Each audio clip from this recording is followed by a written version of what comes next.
The S&P 500 is down nearly 7% this year. QQQ is down over 8%. The Dow just entered correction territory, officially down more than 10% from its highs. And this week alone, S&P logged its longest weekly losing streak in 4 years. Now, you can explain some of that with market noise, whether it's profit taking, rotation, or whatever. But what is happening right now isn't noise. And these 4 indicators I'm going to show you today are the same ones that professional fund managers, economists at Goldman Sachs and Moody's Analytics are actively watching, because when they all move together like this, history says you need to pay attention. I'm going to walk through each one, tell you exactly where it stands today, and at the end, tell you about what I am actually going to be doing with my own money. Quick note before we get into it. I'm not predicting the exact bottom. Nobody can. I'm not here to tell you to sell everything and hide under your bed. What I am saying is that when I look at the data right now, all 4 of these indicators simultaneously, I think the probability of a real recession in 2026 is being seriously underpriced by most retail investors. Goldman Sachs puts it at 30%. Moody's Analytics puts it closer to 49%. And that's nearly a coin flip. And if you're in your 20s or 30s and you're invested, that matters for decisions you're making right now. Let's start with the one that's hitting everyone's wallet right now, because this is also the root cause behind the other 3 indicators. Everything flows from this. Let's start with the price of oil. There are 2 main benchmarks that the world uses to measure it. The first one is the Brent crude. That is the global standard priced in London, and that is what most of the world's oil is measured against. The second is WTI, which stands for West Texas Intermediate, and that is the US benchmark price in Oklahoma. Think of them like 2 different price tags, but essentially the same thing. And when either one moves, everything that runs on energy moves with it. Fuel, shipping, manufacturing, food costs, electricity bills. Brent crude closed yesterday at $112.57 a barrel. WTI touched $100 intraday for the first time since 2022. Before the war started in late February, Brent was sitting around $70. That's a 60% spike in 4 weeks. To put that in plain terms, the cost of the single most important commodity in the global economy just went up by more than half in 1 month. You're already feeling it at the petrol station. Why? The Strait of Hormuz, you've probably heard the name. It's a stretch of water about 33 kilometers wide, and its narrowest point sitting between Iran and Oman. And on a normal day, 20 million barrels of oil flow through it daily. That is roughly 20% of all global seaborne oil trade. Right now, it's effectively closed. Iran's IRGC declared complete control of the strait in early March. Lloyd's List shipping data shows the number of active transits has dropped roughly 90% from normal levels. The IEA, the International Energy Agency, described this as the greatest global energy security challenge in history. They've already authorized the release of 400 million barrels from emergency reserves globally, including 172 million from the US Strategic Petroleum Reserve. That is the largest coordinated emergency release ever. At the pump, you're already feeling it. US national average gasoline is now at $3.97, up about $1 a gallon in a month. In California, it's $5.81. And now here is the economic chain reaction that has Goldman Sachs and the Dallas Fed genuinely worried. Higher oil means higher inflation. Higher inflation means the Federal Reserve cannot cut interest rates to prop up a slowing economy. In fact, if oil stays elevated long enough, they might have to raise them. And the word for that combination, slowing growth plus rising inflation with rates going up, is stagflation, which is exactly what broke the economy in the 1970s. The Dallas Fed modeled this specifically. If WTI averages $98 through Q2, Global real GDP falls almost 3 percentage points annualized in that quarter. We are already above $98. So oil is the engine. The next three indicators are what that engine is breaking. The second one is the CNN Fear and Greed Index. And look, I know some people dismiss this as a vibes indicator, but here's why it actually matters. The index tracks 7 underlying market signals: stock price momentum, market volatility, safe haven demand, put call ratios, junk bond demand, and more. Rolls all of them into a single number between 0 and 100. Right now, that number is 15. Extreme fear, and it's not just barely in the red zone. 6 out of the 7 component signals are individually reading extreme fear. 1 month ago, this index was at 44 in normal fear territory. In 4 weeks, it dropped 29 points. That collapse maps almost perfectly onto the start of the US-Iran war on February 28. Here's what makes this interesting. When this index drops into single digits or low teens, it is historically marked as periods of extreme pessimism that often, not always, but often precede a market recovery. The April 2025 tariff crash sent it briefly to fall. November 2025 saw it hit the low teens again. Both times, staying invested paid off.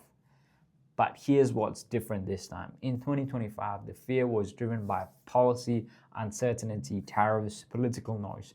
That stuff can reverse overnight with a tweet, as Donald Trump always does. What's driving the fear right now is a closed oil choke point and an active shooting war with no end date. Those don't reserve overnight, and that's why I'm not just treating this as a straightforward buy signal. The third indicator came out yesterday, and honestly, it stopped me in my tracks. The University of Michigan Consumer Sentiment Index final reading for March 2026 was 53.3. Let me put that in context. This index has been running since 1978. It covers how Americans feel about their current finances, their future finances, and the broader economy. In 2008, during the worst financial crisis since the Great Depression, the index hit a range around 55 to 56. We are below that right now. We are in the bottom 1% of all the readings in the history of this survey. And here's the part that really caught my attention.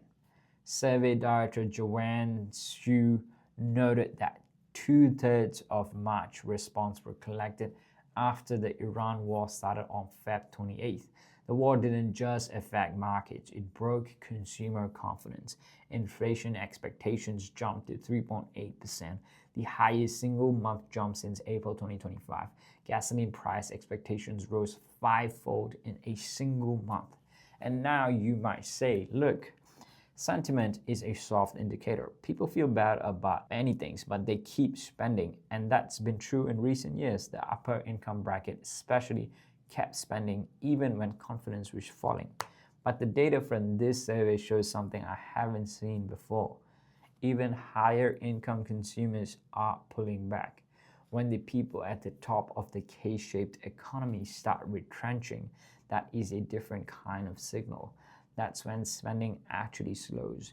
And when spending slows in an economy that's 70% consumer driven, you get a recession. This is the one that gets the least attention on financial YouTube, but it might be the most important signal of the 4 because this one tells you what the bond market thinks, and the bond market is always almost smarter than the stock market. Credit spreads are the extra interest rate that riskier companies have to pay over US Treasuries to borrow money. When spreads are tight, lenders are confident. When spreads widen, lenders are getting nervous and demanding more compensation for risk. US high-yield credit spreads, what traders call junk bond spreads, were sitting at about 270 basis points in late November. They are now at 317 basis points and widening fast. To be honest with you, at 317 basis points, we're still well below the thresholds that signal full crisis. In 2008, they hit over 2,000 basis points. In the COVID crash, they hit 1,100. So in absolute terms, we're not there yet. But here's what Lance Roberts at RIA Advisors flagged last week, and it's the part that I think is being ignored. Credit default swap in markets, the CDX index just hit a 9-month high, while the S&P 500 is only down 7% from its all-time high. That combination where the bond market is pricing significantly more risk than the stock market has preceded bear markets and recessions in 2007, 15, and 2022. The bond market is leading, the stock market is lagging. If that historical pattern holds, the equity market has more downside ahead. Okay, so all four of these indicators are pointing in the same direction. Fear index is at 15. Oil is up 60% with Strait still effectively closed. Consumer sentiment is below 2008 levels. Credit spreads widening with the bond market pricing more pain than the stocks are admitting. Moody's Analytics chief economist Mark Zandi put it plainly this week. And if this war extends into Q2 with Hormuz blockade intact, recession is more than likely by the second half of the year. The Fed is stuck. They want to cut rates to support the economy, but with oil at $112 and inflation expectations jumping, they just can't do that.